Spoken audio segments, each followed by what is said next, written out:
I realized that the outcome of this meeting is very important. We honored, very honored to be as a member in terms of, locals, to share our information or, experience to the other member country who participate in this conference. What we are sharing with, not just experience from Cambodia and as the first country of local, but at the same time we're also learning some kind of, process related to how the local government can get the direct access to the global climate fund as well. So that's why presentation from different organizations that have been cooperating alongside with UNCF local, for example, the World Resources Centers and also the Korean Environment Institute is very important to our participants in this country. The program, it's only been a few years and yet we got to this very advanced stage. How is that possible? I think probably it depends on the effort from our collective, local government and also the MCD sector as well. And at the same time, we understand that this kind of progress has been made because we got a very good cooperation from local, especially through the LGCC project. So this very useful technical system.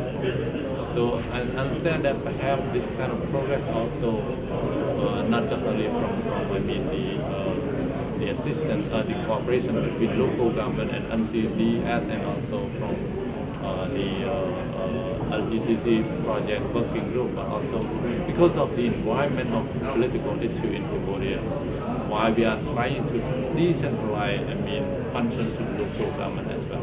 As a board member of the local, what is your message to the development partners in COP21?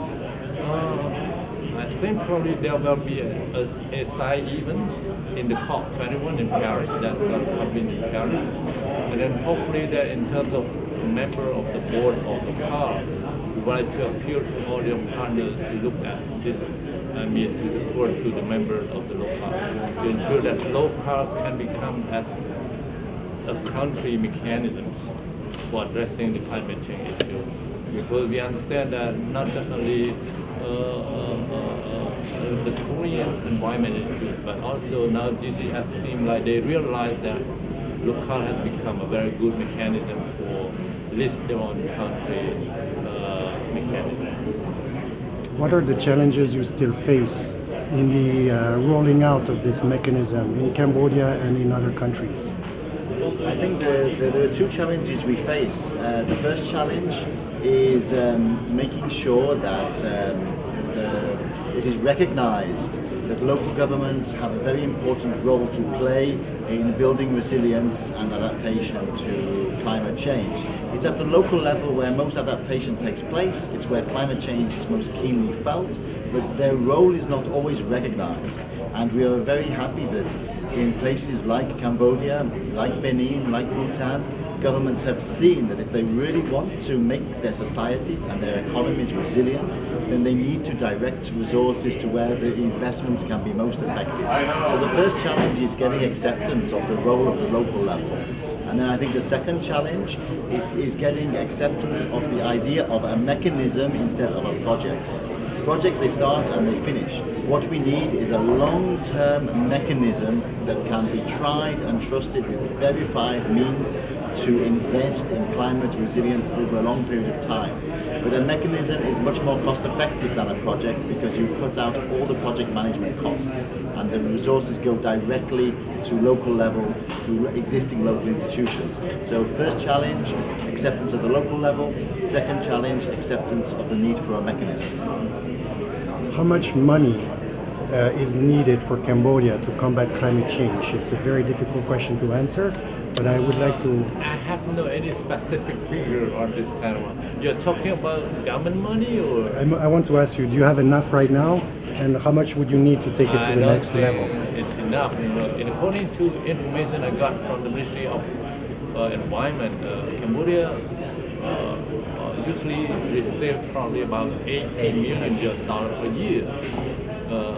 Including the government fund as well. So even though we still see that there's still a limit in figure for addressing climate change in Cambodia. Is it possible that the local then will be a strong tool for you to raise these funds and to bring these funds to the local levels? Well, I mean, I believe that the Green Climate Fund was set up for a purpose. The purpose of the Green Climate Fund is to ensure that the world is able to adapt to climate change and become resilient. 50% of the Green Climate Fund has been reserved for adaptation and 50% for mitigation.